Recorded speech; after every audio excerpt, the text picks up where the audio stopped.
যুগের পরিবর্তনে এখন কিন্তু ক্যারাং দিয়ে মানুষের ছাদ ঢালাই দেয়, একতলা হোক আর দুইতলা হোক পাঁচতলা হোক, এখন ক্যারাং সিস্টেম বাড়িয়েছে। ক্যারাং দিয়ে ছাদ ঢালাই দিলে অনেক সাশ্রয় হয়, অনেক ভালো হয়। ক্যারাঙের মাল কিন্তু নর্মাল মাল থাকে, অনেক সময় ছাদ ঢালাই দেয়, অনেক সময় আপনি নর্মাল মাল ব্যবহার করবেন।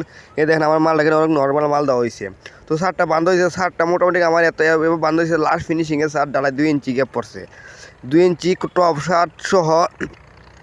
সহ 2 ইঞ্চি হয়েছে।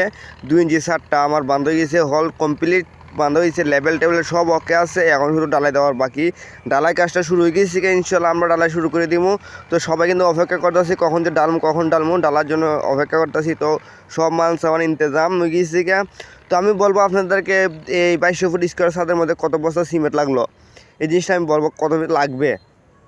এই 2200 ফুট ছাদের মধ্যে আপনার 175 ব্যাগ সিমেন্ট লাগছে। 2200 ফুট ছাদ, 5 ইঞ্চি ডালাই, 5-6 ডালাই পড়ছে। 5-6 ডালাই যদি 175 ব্যাগ সিমেন্ট দিয়ে আপনি 2200 ফুট স্কোয়ার ছাদটা সম্ভব ডালাই দেওয়া।